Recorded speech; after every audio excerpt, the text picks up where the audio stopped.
Hello everyone, and welcome to this explainer. I am absolutely thrilled to have you here today. Listen, if you've ever felt like your brain is just running on fumes by 2 in the afternoon, despite having a relatively normal day, you are in the exact right place.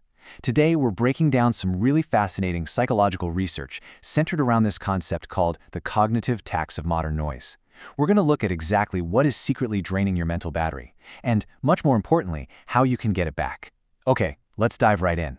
So, why do you wake up tired, spend your whole day feeling totally overwhelmed, and go to sleep completely exhausted even if you haven't lifted a single heavy box or done any strenuous physical labor whatsoever? I really want to validate that feeling right now. So many of us just assume, oh, I'm just stressed out, or maybe I just need another cup of coffee or an extra hour of sleep. We carry this heavy, chronic fatigue around with us, and honestly, we feel almost guilty about it because our jobs might just involve sitting at a desk all day. But the science shows you are absolutely not imagining this exhaustion. It is incredibly real. But here's the brutal psychological truth. You're not just tired. You are constantly draining your cognitive bandwidth. The hard reality we really have to face is that every single notification, every endless doom scroll through a social feed, and every little piece of background chatter is quietly stealing your most valuable asset. The modern world is literally systematically designed to consume your mental energy until there is absolutely nothing left for your own life, your own goals, or your own peace of mind. So what exactly are we losing here? Well, it's called cognitive bandwidth. Basically, this is the strictly limited amount of daily mental energy you have available for focus, creativity, and complex processing. I really want you to start thinking of your attention as a finite financial currency. You only wake up with so many dollars in your mental bank account each day. Every single time a distraction demands your attention, it's like swiping your mental debit card, and you pay for that distraction with your own mental clarity. Which brings us right into Section 1, your finite mental currency. You see, highly self-aware individuals eventually realize that constant background noise is deeply, deeply mentally expensive. Just think about where our daily budget actually goes. We have massive chunks of our mental pie being eaten up by endless scrolling and just an absolute avalanche of notifications. And then there's this tiny little sliver left over for deep focus and, actual life.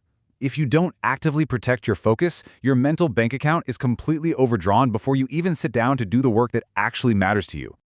Let's move on to Section 2, the attention fragmentation trap. This trap isn't just about losing time. We are talking about the actual biological consequences of consuming short-form content. When you rapidly switch between short videos, you're not just relaxing. First off, you're actively training your brain to expect constant, immediate stimulation. Second, psychologists call this attention fragmentation. And this frequent switching severely weakens your working memory and your ability to process complex ideas deeply. And the third step, which is probably the most alarming, studies show that excessive digital stimulation literally reduces your dopamine sensitivity. Your brain's reward system simply was not built to handle infinite scrolling. Because of that reduced dopamine sensitivity, we arrive at this terrifying consequence. If you don't control your digital input, normal everyday life will slowly start feeling unbearably boring. I really want you to ask yourself right now, has everyday life lost its spark? Do you find it physically hard to just sit and watch a sunset or read a book without immediately reaching for your phone? Listen, that is not a character flaw. That is your dopamine baseline being hijacked by the noise. That takes us to Section 3, the multitasking illusion.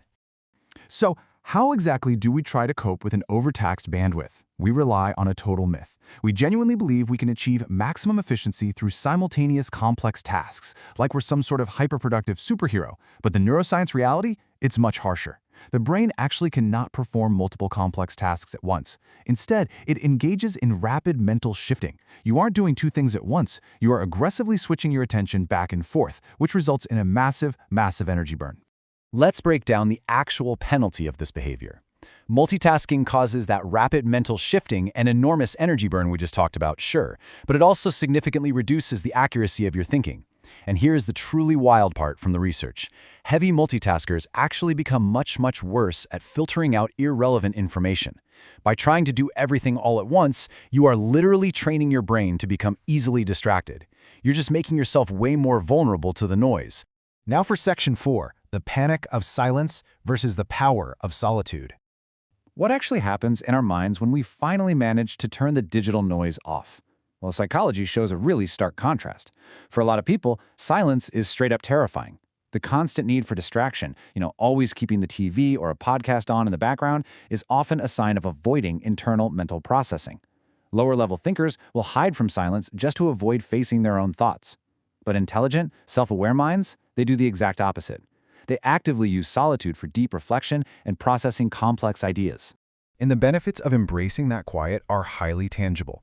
Removing physical and digital noise actively lowers cortisol. That's your primary stress hormone. It physically stops the overloading of your working memory. And most importantly, it finally gives your brain the room it desperately needs to think, to feel, and to just breathe. You are literally healing your cognitive bandwidth when you choose to sit in silence. Moving on to Section 5, reallocating energy to things that compound. So how do we actually take action on this without having to do something totally extreme, like, I don't know, throwing our phones into the ocean and moving to a cabin in the woods? Well, it starts with intentional deprogramming. The goal here is to stop passively absorbing the world's noise and start actively shaping your reality. When emotionally mature people step back from social media or embrace digital minimalism, they aren't running away or rebelling. They are deliberately pulling back to reallocate their finite mental currency toward things that actually grow and compound over time. Things like learning a new skill, creating art, or just engaging in deep, uninterrupted thinking. And finally, Section 6, executing a quiet detox. This is your highly practical, totally actionable framework for reclaiming your bandwidth today. The fix really isn't dramatic. You don't need to post some grand departure message online. Just unfollow, mute, unsubscribe, and do the whole thing without making an announcement. Simply start curating your digital environment right now to remove the things that drain your mental bank account. It's a quiet, drama-free, and incredibly immediate way to stop the mental drain and finally take your power back. I really want to leave you with this core quote from the research, and I want you to let this sink in. Protect your focus like it's oxygen, because it is the only thing that allows your mind to grow. Your attention is quite literally the gateway to your reality. Guarding your mental energy isn't just a nice to have. It is an absolute necessity if you want to build a meaningful, peaceful life. We're going to end on this final provocative thought. Are you controlling what enters your mind, or is the noise quietly controlling you? Take a really good, honest look at your daily habits. Which of these mental drains are you most guilty of allowing into your life right now? Is it the infinite scrolling, the multitasking illusion, maybe the fear of silence? I would love for you to drop a comment below and let me know which one you struggle with the absolute most. It's time to reclaim your cognitive bandwidth starting today. Thank you so much for joining me for this explainer, and as always, keep learning.